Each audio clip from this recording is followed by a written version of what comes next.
कल्पना कीजिए कि जोधपुर के एक आश्रम में एक शांत शाम है।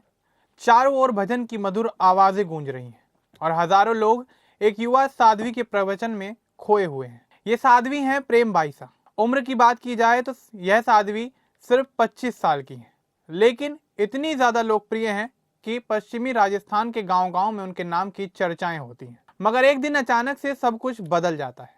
साध्वी की तबीयत अचानक बिगड़ जाती है और उन्हें अस्पताल ले जाते समय उनकी सांसें रुक जाती हैं।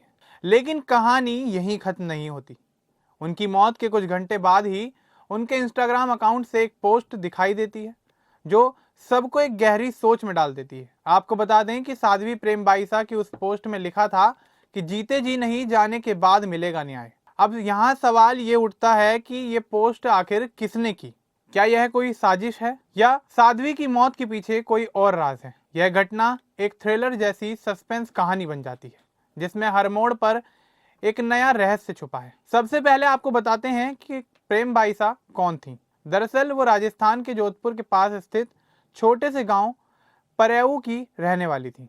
बचपन से ही उनका झुकाव धर्म और भक्ति की तरफ था। 12 साल की उम्र में उन्होंने अपने घर को छोड़कर साध्वी बनने का रास्ता चुन लिया। उनके गुरु और पिता एक ही थे, महंत वीरमनाथ, जो एक बड़े संत और आश्रम के संचालक थे। प्रेम बाईसा उनके साथ रहकर कथा सुनाती थीं और भजन भी गाया करती थी। उनकी आवाज में एक ऐसा जादू था जिसे सुनकर लोग मंत्रमुग्ध हो जाते थे। बाड़मेर, जोधपुर और आसपास के क्षेत्रों में उनके कार्यक्रमों में हजारों लोग जुटते थे। वे नैतिकता, परिवार के मूल्य और भक्ति की शिक्षा दिया करती थी। लोग उन्हें प्यार से बाल साध्वी कहते थे क्योंकि इतनी छोटी उम्र में भी उनकी समझदारी और ज्ञान लोगों को काफी प्रभावित करता था। लेकिन उनके जीवन में आने वाला तूफान शायद उनकी मौत तक बना रहा। यह परेशानी जुलाई 2025 में शुरू हुई जब सोशल मीडिया पर एक वीडियो वायरल हो गया। वीडियो में प्रेम बाईसा एक कमरे में थी। एक महिला कंबल लेकर आती है और इसके बाद साध्वी एक आदमी से बड़े प्यार से गले मिलती हैं। लोग हैरान रह गए और ये सवाल करने लगे, क्या एक साध्वी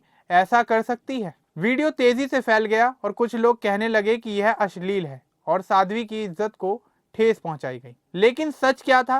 प्रेम बाईसा ने खुद सामने आकर बताया कि वह आदमी उनके पिता महंत वीरमनाथ थे। यह वीडियो करीब 3 साल पुराना था। लंबे समय के बाद पिता से मिलने पर उन्होंने भावुक होकर उन्हें गले लगाया था। कमरे में और भी लोग मौजूद थे, लेकिन किसी ने वीडियो को काट छांट कर गलत तरीके से पेश किया, जिससे पिता पुत्री के पवित्र रिश्ते को बदनाम करने की कोशिश की गई। प्रेम बाईसा ने कहा कि यह पूरी तरह से एक साजिश है।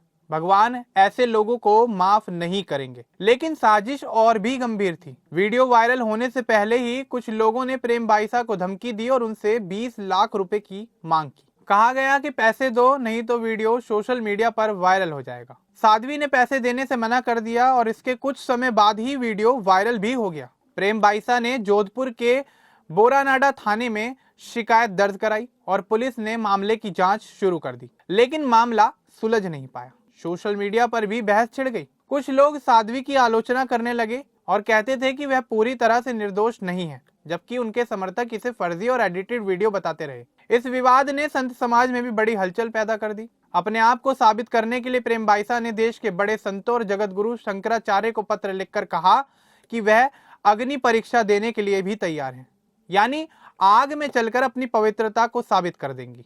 लेकिन उनके पत्र का कोई जवाब नहीं आया। इस पूरी स्थिति ने साध्वी पर मानसिक दबाव डाल दिया और उन्हें तनाव और डिप्रेशन की स्थिति में लाकर रख दिया। अब सवाल ये उठता है कि क्या यही तनाव उनकी मौत का कारण बना या फिर मामला कुछ और ही है। अब बात करते हैं उनकी मौत के दिन की। 28 जनवरी 2026 दिन बुधवार का था।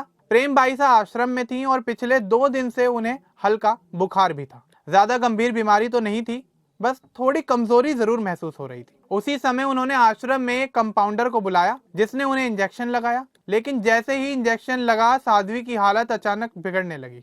उनकी सांसें फूलने लगी और शरीर सुन्न पड़ गया। पिता वीरमनाथ उन्हें तुरंत प्रेक्षा अस्पताल लेकर गए, लेकिन अस्पताल पहुंचते पहुंचते प्रेम बाईसा की रास्ते में ही मौत हो गई। डॉक्टरों ने पुष्टि की कि वे पहले से ही दम तोड़ चुकी थी। यह घटना शाम के करीब 7 बजे हुई। शव को आश्रम में वापस ले जाया गया, लेकिन अस्पताल ने पुलिस को तुरंत सूचना दे दी। पुलिस ने मौके पर आकर शव को अपने कब्जे में ले लिया और आश्रम को सील कर दिया। अब सबसे बड़ा सवाल यहाँ ये उठता है कि यह इंजेक्शन क्या था, कंपाउंडर कौन था और साध्वी की हालत इतनी तेजी से क्यों बिगड़ने लगी। और फिर सामने आया सबसे बड़ा सस्पेंस।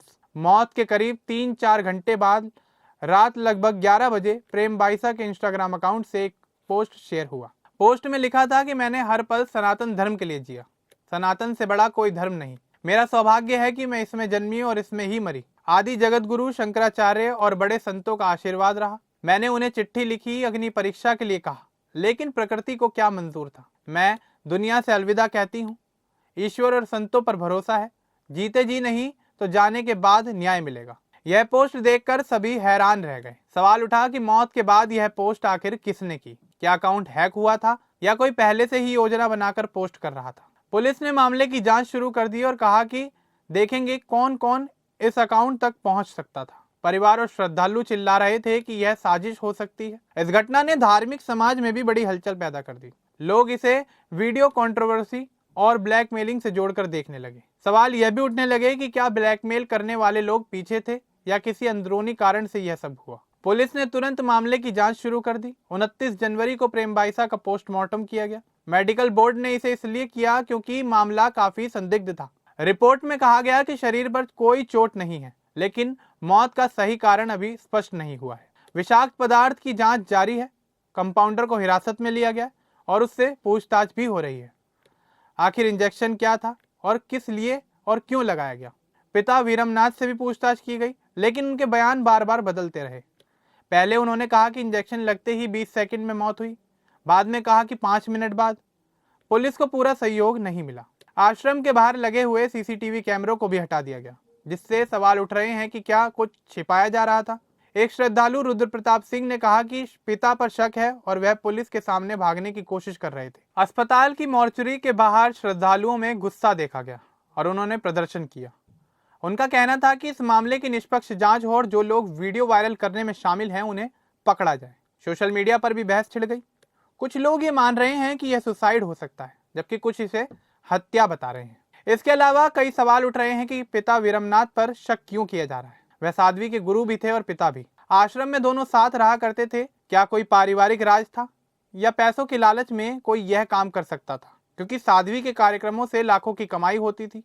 क्या किसी ने उन्हें लूटने की कोशिश की? इन सभी सवालों के बीच आज 30 जनवरी को प्रेम बाइसा को उनके पैतृक गांव परेऊ में पूरे विधि विधान के साथ समाधि दी गई। गांव में शोक का माहौल है और हजारों लोग उन्हें अंतिम विदाई देने के लिए इकट्ठा हुए। हालांकि कई सवाल अब भी अनसुलझे हैं। पुलिस ने कहा है कि जांच अभी जारी है। पोस्टमार्टम की रिपोर्ट आएगी और इंस्टाग्राम की पोस्ट की भी जांच की जा रही है। कंपाउंडर से भी पूछताछ चल रही है। लेकिन सवाल यह है कि क्या सच सामने आएगा या यह घटना एक रहस्य बनकर रह जाएगी। प्रेम बाइसा की आखिरी पोस्ट याद दिलाती है कि जाने के बाद क्या उन्हें न्याय मिलेगा या यह सिर्फ एक दुखद अंत ही रह जाएगा। यह कहानी अभी खत्म नहीं हुई है। हर दिन इसके बारे में नई खबरें सामने आ रही हैं। पुलिस पिता से पूछताछ करेगी और आश्रम के सीसीटीवी कैमरों की जांच की जाएगी। वीडियो ब्लैकमेल करने वालों को भी ट्रैक किया जा रहा है। राजस्थान में इस घटना को लेकर हलचल मची हुई है। धार्मिक नेता न्याय की मांग कर रहे हैं और श्रद्धालु प्रार्थना कर रहे हैं कि बावजूद इसके इस मामले का सस्पेंस अभी भी बरकरार है और सच का खुलासा होना बाकी है। अब इस पूरे मामले को लेकर आपका क्या कुछ कहना है हमें कमेंट बॉक्स में जरूर बताएं। बाकी इस तरह की और अपडेट्स के लिए हमारे चैनल को सब्सक्राइब करना ना भूलें। धन्यवाद।